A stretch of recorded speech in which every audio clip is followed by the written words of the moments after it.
बिस्मिल्लाहिर्रहमानिर्रहीम। अस्सलाम वालेकुम। मेरा नाम है कलीम और आज की इस लेक्चर में हम इंडस वैली सिविलाइजेशन पढ़ेंगे, जिसको उर्दू में दरियाई सिंध की तहजीब भी कहा जाता है। तो इंडस वैली सिविलाइजेशन स्टार्ट करने से पहले कुछ इंटरेस्टिंग बातें हैं, पहले वो सीखते हैं और फिर इसके बाद इंडस वैली सिविलाइजेशन के बारे में पढ़ते हैं। तो जैसे कि हमें पता है कि पुराने जमाने में इंसान सबसे ज्यादा पत्थरों पर डिपेंड करता था। तो वो एरा, वो टाइम, वो स्टेज जिसमें इंसान सबसे ज्यादा पत्थरों पर डिपेंड करता था, तो उस टाइम को क्या कहा जाता है? उस टाइम को स्टोन एज कहा जाता है। अब उस स्टोन एज को 3 कैटेगरीज में डिवाइड किया गया है, 3 पार्ट्स में डिवाइड किया गया है। पहले पार्ट को ओल्ड स्टोन एज, दूसरे को मिडिल स्टोन एज और तीसरे को न्यू स्टोन एज कहा जाता है। ठीक है, इसको लिखते हैं और इसका टाइम पीरियड देखते हैं कि ये स्टोन एज जो थे, ये सारे स्टोन एज ये कितने कितने इसकी टाइम पीरियड थी। तो जो पहला स्टोन एज था जिसको ओल्ड स्टोन एज कहा जाता है, old stone age, old stone age, इसका टाइम पीरियड 30,000 बीसी से लेकर, ठीक है, 10,000 बीसी तक था इसका टाइम पीरियड।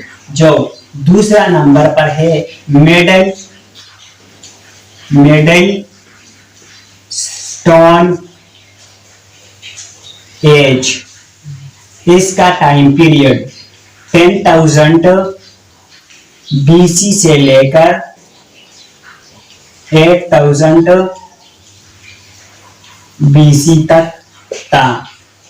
और जो न्यू स्टोन एज या जो modern stone age, new stone as, इसका टाइम पीरियड 8,000 बीसी से लेकर 3,000 बीसी तक था। ठीक है, तो ये था इसका टाइम पीरियड। इसका ये जो टाइम पीरियड है या ये जो इसको 3 पार्ट्स में डिवाइड किया गया है, इसको इसी तरह है। फॉर एग्जांपल हम कहें कि 2000 से लेकर 2000 से लेकर 2023 तक इंसान जो है सबसे ज्यादा किस चीज पर डिपेंड करता था? इस टाइम की बात करें कंप्यूटर पर, तो 2000 से 2023 तक का जो एज है इसको हम कंप्यूटर एज का नाम दे दें। तो इसी तरह इस एज को उन्होंने स्टोन एज का नाम दिया। ठीक है, ये इसके बारे में कुछ बातें थी। अब कुछ ऐसे पॉइंट्स थे जो कि हमें याद रखने हैं, कुछ इंपॉर्टेंट पॉइंट्स थे मजे की, जिसके बारे में हमें जानना वो जरूरी है और इसको याद रखना वो जरूरी है। तो पहली बात, इंसान जो है पुराने जमाने में जिंदा रहने के लिए किस चीज पर डिपेंड करता था? हंटिंग पर डिपेंड करता था। वो हंटिंग पर क्यों डिपेंड करता था? हंटिंग पर वो इसलिए डिपेंड करता था क्योंकि वो जो है एग्रीकल्चर के बारे में नहीं जानता था। मतलब कि चावल कैसे उगाते हैं, गन्ना कैसे उगाते हैं, सब्जी कैसे उगाते हैं, एग्रीकल्चर इन चीजों के बारे में नहीं जानता था। तो वो जो है हंटिंग करता था और जो हंटिंग से मतलब जो हंटिंग करता था तो वही खाता था। तो पुराने जमाने में इंसान सबसे ज्यादा जिंदा रहने के लिए हंटिंग पर डिपेंड करता था। Hunting was the main living source for human. ठीक है, इन ओल्ड स्टोन एज। दूसरी बात जो कि आप लोगों को पता होनी चाहिए, इंसान जो है अराउंड 36,000 बीसी पहले पैदा हुआ, इसकी जो है मतलब वजूद में आया। Around 36,000 BC back human was found, और इसको होमो सेपियन भी कहा जाता है। ठीक है, तीसरी बात, इंसान जो है सबसे पहले किस चीज के बारे में वो जानता था? वो आग के बारे में जानता था, मतलब सबसे पहले पत्थर के बारे में जानता था, पत्थर के बाद वो लकड़ी के बारे में जानता था, और लकड़ी के बाद जो है वो किस चीज के बारे में जानता था? आग के बारे में। तो इंसान जो है आग के बारे में किस टाइम से जानता था? वो ओल्ड स्टोन एज से आग के बारे में जानता था, लेकिन इसको इसके इस्तेमाल का तरीका नहीं आता था। मतलब कि जंगल वगैरह में आग लगती थी, ठीक है, तो समझते थे कि ऊपर वाले की तरफ से, मतलब कि अल्लाह की तरफ से कोई अजाब है, लेकिन ये नहीं जानता था कि इसको इस्तेमाल कैसे करते थे, कैसे करते हैं। तो इसकी इस्तेमाल जो है इन लोगों ने कब शुरू की, इसका इस्तेमाल जानना इन लोगों ने कब से जान लिया? तो वो जो है न्यू स्टोन एज में। ठीक है, तो man knew about fire in old stone age, but had used in new stone age. आग के बारे में जानता था, लेकिन आग का इस्तेमाल जो है वो नहीं जानता था। तो जब ये लोग जो है आग के बारे में उसे पता चला, आग के बारे में उनकी जानकारी हुई, तो ये लोग जो है आग कुकिंग पर्पस के लिए इस्तेमाल करते थे, और कुकिंग पर्पस के साथ साथ अपनी सिक्योरिटी के लिए भी इस्तेमाल करते थे। अपनी सिक्योरिटी के लिए इसी तरह इस्तेमाल करते थे, मतलब कि ये लोग जंगल में रहते थे, तो अपने इर्द गिर्द रात के अंधेरे में आग को जलाते थे। तो जो मतलब कि जंगल के जानवर होते थे तो वो इसके करीब नहीं आते थे। तो कुकिंग की पर्पस के लिए भी इस्तेमाल करते थे, और साथ साथ अपनी सिक्योरिटी के लिए भी इस्तेमाल करते थे। इसके अलावा ये लोग जो वेपन्स होते थे, मतलब के जो हथियार होते थे, वो इस्तेमाल करते थे। तो वो पहले जमाने में जो हथियार इस्तेमाल करते थे, तो वो जो थे पत्थरों के बनाए हुए होते थे, मतलब के पत्थरों को नुकीले बनाते थे और इसको as a weapon, as a हथियार इस्तेमाल करते थे। लेकिन फिर वक्त के साथ साथ इन लोगों ने न्यू स्टोन एज में जो बोन्स होते हैं, हड्डियां होते हैं, उनके हथियार भी बनाने शुरू कर दिए। बोन्स की इस्तेमाल उन्होंने इसलिए शुरू की क्योंकि पत्थर जो होते हैं तो वो मतलब हेवी होते हैं, और जो बोन्स होते हैं तो वो इसके निस्बत वो ज्यादा हेवी नहीं होते और वो ज्यादा नुकीली भी बनते थे। तो इसलिए उन्होंने जो है न्यू स्टोन एज में बोन्स को एज ए वेपन इस्तेमाल किया। तो ये पॉइंट भी ऐड करते हैं। Bones were used as a weapons। ठीक है, और इंसान का जो सबसे पहले पालतू जानवर था, पेट एनिमल था, तो वो डॉग था। First pet animal of human was dog। ठीक है, कुत्ता था, हॉर्स नहीं था। जैसे कि मैंने पहले बोला कि ये लोग जो है वो हंटिंग पर डिपेंड करते थे, एग्रीकल्चर के बारे में नहीं जानते थे। तो एग्रीकल्चर के बारे में इन लोगों ने कब से जानना शुरू कर दिया? न्यू स्टोन एज में। In new stone age, in new stone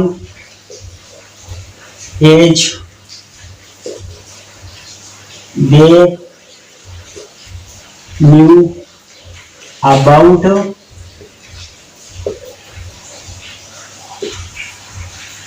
agriculture. New stone age में ये लोग एग्रीकल्चर के बारे में जान गए, और जो सबसे पहले क्लूज मिले थे, फर्स्ट यूज ऑफ एग्रीकल्चर, तो वो कहाँ से मिले थे? मेहरगढ़ से। was found in मेहरगढ़, जो कि ईस्ट ऑफ इंडस वैली है, ईस्ट ऑफ इंडस वैली पर मौजूद है। ठीक है, ये 7 बातें हो गई। इसके अलावा व्हील के बारे में ये लोग जो है वो न्यू स्टोन एज में जान गए। पहले उन्होंने जो है जो व्हील बनाया तो वो पत्थर का बनाया जो कि बहुत भारी था, और इसके बाद फिर लकड़ी का बनाया। ठीक है, 8 और 9वीं बात 9 नंबर के ये लोग जो थे बस तकरीबन मेरे हेड में 8 है। ठीक है, बस ये इंपॉर्टेंट बातें हैं जो कि आप लोगों को याद रखनी है। ठीक है, अब बढ़ते हैं इंडस वैली सिविलाइजेशन की तरफ कि इंडस वैली सिविलाइजेशन क्या चीज है। ठीक है, तो इंडस वैली सिविलाइजेशन, इसके नाम को देखकर के इंडस वैली, वैली कैसे कहते हैं? वैली ऐसे जगह को कहते हैं जिसके इर्द गिर्द पहाड़ होते हैं और दरमियान में जो जगह होती है तो इसको वैली कहते हैं। इर्द गिर्द माउंटेन्स होते हैं और दरमियान में जो जगह होती है इसको हम वैली कहते हैं। तो इसका मैप अगर हम देखें तो इसका मैप भी कुछ इस तरह है कि इसके जो नॉर्थ साइड पर है माउंटेन्स के, दुनिया के सबसे बड़े बड़े पहाड़ मौजूद हैं। माउंटेन्स मतलब कि काराकोरम के हिमालयस के पहाड़ मौजूद हैं। एक साइड पर साउथ साइड पर क्या है? साउथ साइड पर अरेबियन सी या इंडियन ओशन है। इसके ईस्ट साइड पर इंडिया है और इसके वेस्ट साइड पर अफगानिस्तान मौजूद है। तो दरमियान में ये पूरा जो एरिया है ये इंडस वैली का एरिया है। इसको इंडस क्यों कहते हैं? इसमें जो दरिया बहता है जो कि नॉर्थ से आता है पाकिस्तान और इसी तरह इस इलाकों में, और जो कि साउथ में अरेबियन सी में बहता है, तो इसको ये जो रिवर है इसको ग्रीक्स ने जो है इंडस का नाम दिया है। इसलिए यहाँ पर जो लोग रहते थे इसको इंडुई कहते हैं और इस सिविलाइजेशन को इंडस वैली सिविलाइजेशन के नाम से जानने लगे। इंडस वैली सिविलाइजेशन का नाम दिया। ठीक है, तो ये इसके बारे में इंफॉर्मेशन है। अब ये इंडस वैली सिविलाइजेशन जो है ये कहाँ पर फैला हुआ है? तो ये इंडस वैली सिविलाइजेशन जो है ये इंडो पाकिस्तान मतलब के कुछ एरिया इंडिया के हैं और कुछ पाकिस्तान के एरिया में ये फैला हुआ है। और ये इंडस सिविलाइजेशन जो है ये तकरीबन 25,000 BC ओल्ड है और ये सिविलाइजेशन जो है ये तकरीबन 1700 माइल्स पर मुश्तमिल है मतलब के फैला हुआ है। तो ये इसके बारे में कुछ बेसिक इंफॉर्मेशन है। ठीक है, अब ये सिविलाइजेशन जो है ये लोग जो है मतलब यहाँ पर क्यों रह रहे हैं? ठीक है, अगर हम देखें कि ये जितने भी एरियाज है ये जो सिविलाइजेशन है तो ये लोग जो है मतलब के दरियाओं के करीब रह रहे थे। ठीक है, और वो क्यों? वो इसलिए क्योंकि इंसान को सबसे ज्यादा जो जरूरत पड़ती है तो वो पानी की पड़ती है। तो इसलिए ये माना जाता है कि ये लोग भी यहाँ पर इसलिए आबाद हुए थे क्योंकि इसके करीब दरिया है। अब आगे हम एक मैप देखेंगे, इसके चारों साइड पर एक एक दरिया आप लोगों को मिलेगी। तो इसलिए ये लोग यहाँ पर आए थे और सिविलाइजेशन यहाँ पर बनाई थी। ठीक है, अब इसी तरह है कि लोगों को जब पता चला इस सिविलाइजेशन के बारे में, इस जगह के बारे में, तो लोगों ने क्या किया, इस जगह को खोदना शुरू कर दिया। और जब लोगों ने इस जगह को खोदना शुरू कर दिया तो यहाँ पर तकरीबन 1000 शहर वो दरियाफ्त हुए और बहुत सारी चीजें यहाँ पर मिल गए। अब अगर इसकी मतलब कि ये लोग यहाँ पर रह रहे थे तो जरा इसकी आबो हवा की बात करते हैं, यहाँ की क्लाइमेट की बात करते हैं। तो इसी तरह था कि इसके नॉर्थ साइड पर पहाड़ थे काराकोरम और हिमालय के, और इसके साउथ साइड पर क्या थी? इसके साउथ साइड पर बहीरे अरब थी। ठीक है, बहीरे अरब थी। इसके नॉर्थ साइड पर पहाड़ थे, माउंटेन्स थे। साउथ में बहीरे अरब यहाँ पर माउंटेन्स थे।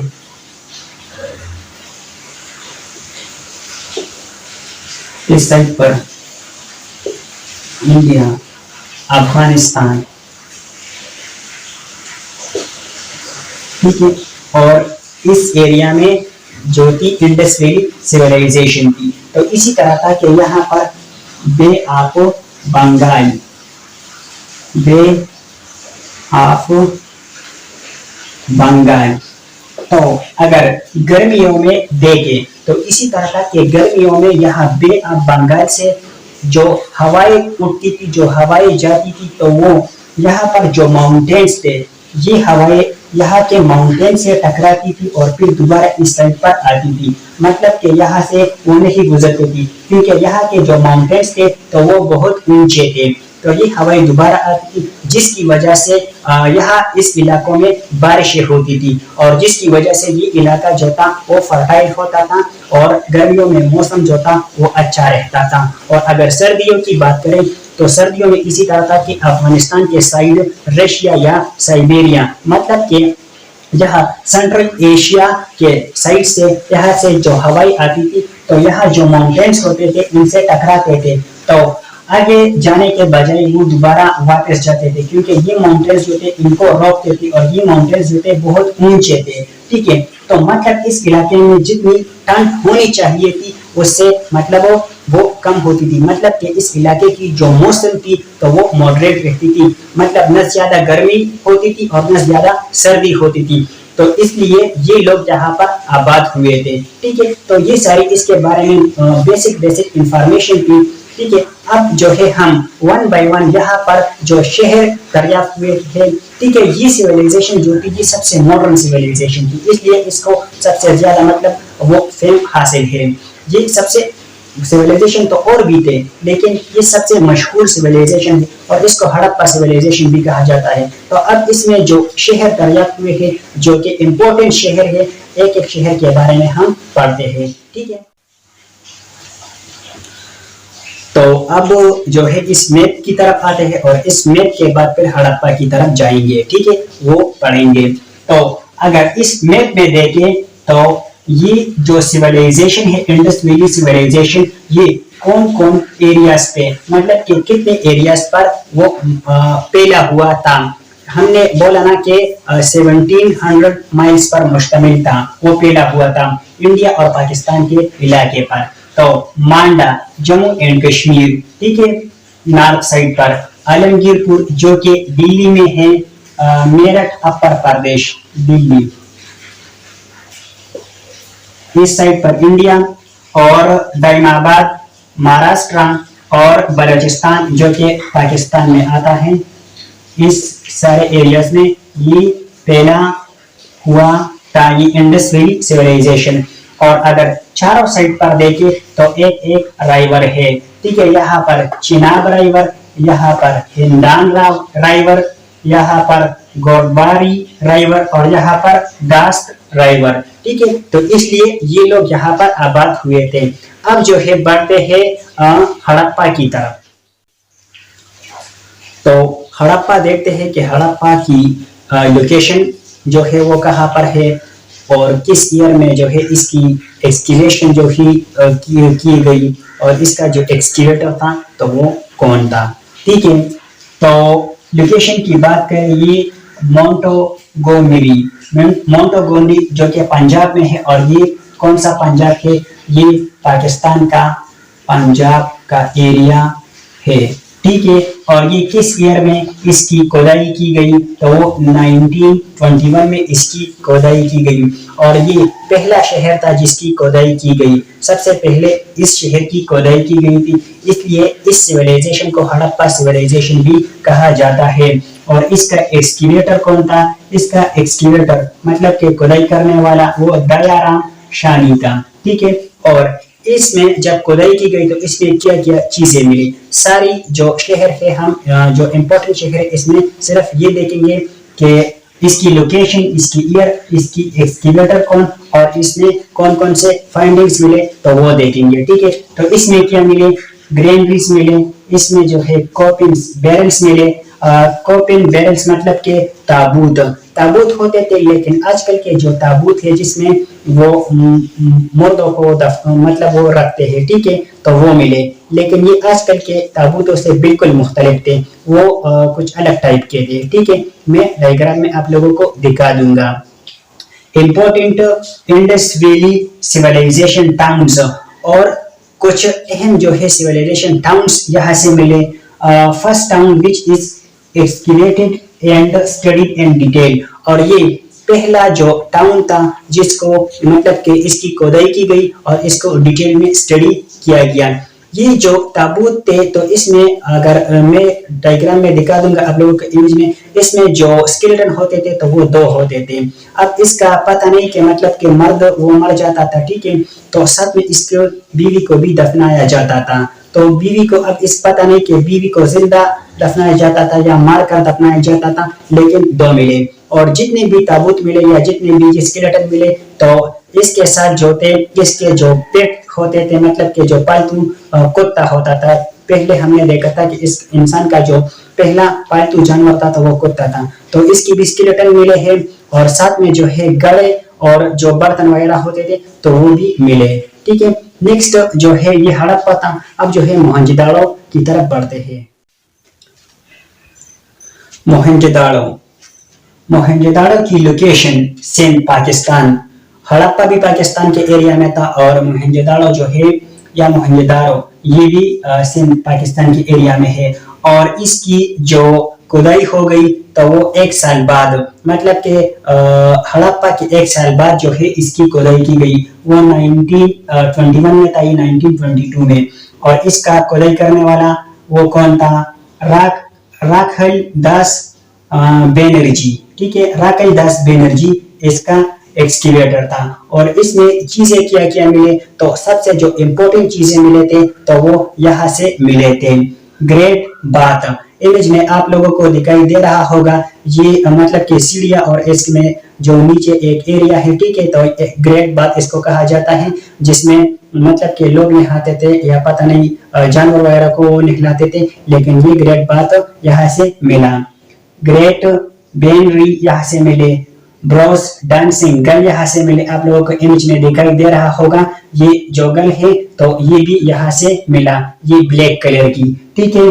ब्रेडेड मैन, ये दाढ़ी वाला आदमी आप लोगों को इमेज में दिखाई दे रहा होगा, ये दाढ़ी वाला आदमी।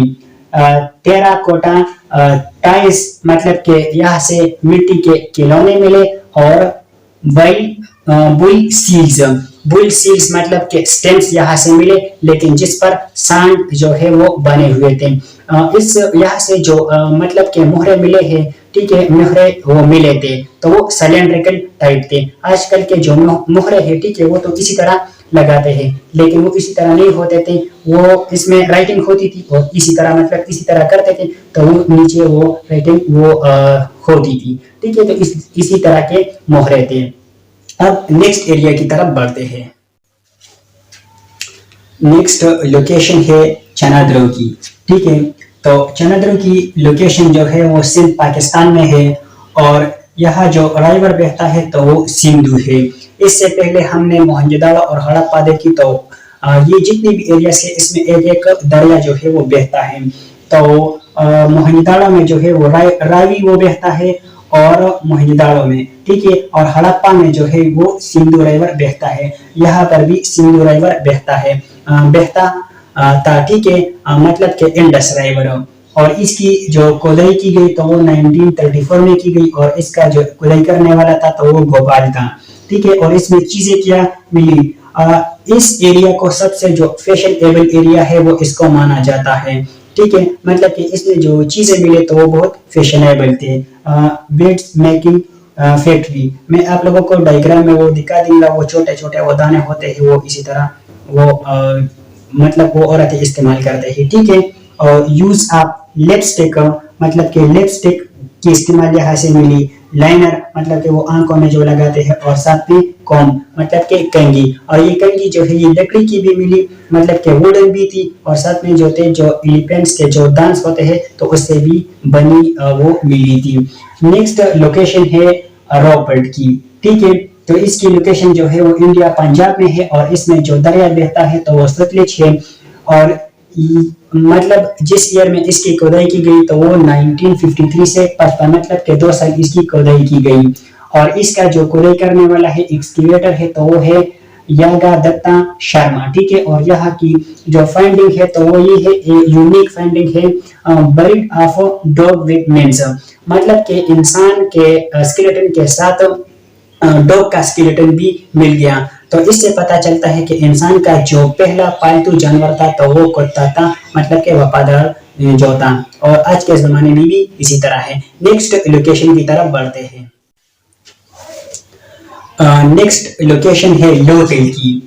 तो लोथल लोकेशन वो जो है अहमदाबाद जो गुजरात में है, और यहाँ पर जो दरिया बहता है इसका नाम है बोगा। और इसकी खोदाई कब की गई? 1955 से 62 तक इसकी खोदाई की गई। और इसका जो खोदाई करने वाला है तो वो है रागनाथ। और यहाँ पर चीजें क्या क्या मिली? तो बेड मेकिंग फैक्ट्री यहाँ से मिली, डॉग यार्ड मतलब के समुद्री किनारा यहाँ से मिला, फायर एल्टर मतलब के पूजा की बेदी इसको कहते हैं। वो आग इसी तरह होता है जिसमें आग जलाते हुए वो पंडित वगैरह वो निकाह के दौरान उसी तरह जो जगह होती है, ठीक है। तो फायर एल्टर यहाँ मिली। और साथ में बटन सील्स मतलब के पहले जो हमें सील्स मिले थे तो इसी तरह थे कि सिलेंड्रिकल टाइप थे, मैंने बोला। लेकिन अब यहाँ से जो सील्स मिले तो वो जो इसी तरह लगाते हैं बटन सील्स यहाँ से मिले। पेंटेड जार्स मिले लेकिन इस पर पेंटिंग है, ठीक है, तो वो मिले। और साथ में एलिफेंट के दांत भी मिले। नेक्स्ट लोकेशन है कालीबंगा की। अब कालीबंगा जैसे कि इसके नाम से जाहिर है, काली मतलब के काला और बंगा मतलब के चूड़िया। तो यहाँ से जो सबसे इंपॉर्टेंट चीज मिली थी तो वो चूड़िया मिली थी और काली चूड़िया मिली थी, ठीक है। इसकी लोकेशन जो है वो राजस्थान में है। और यहाँ पर जो दरिया बहता है तो वो है गग्गर। और इसकी जो खुदाई की गई, इसकी एक्सकेवेटर जो है वो कौन है? वो बीबी लाल सिंह एंड बालकृष्ण है। और 1961 में इसकी खुदाई की गई, बीबी लाल एंड बालकृष्ण तापड़, ठीक है। और फाइंडिंग जो है वो ब्लैक एंड बर्न्स बेंगल्स यहाँ से मिले, मतलब के कुछ जली हुई चूड़िया मतलब के वेस्टेड चूड़िया, और कुछ जो है वो बेक्ड चूड़िया यहाँ से मिले। तो ये था आज का हमारा लेक्चर। उम्मीद है कि आप लोगों को पसंद आ गया होगा और समझ भी आ गया होगा। इंशाल्लाह मिलेंगे नेक्स्ट लेक्चर में, तब तक के लिए लीजिए इजाजत। अल्लाह।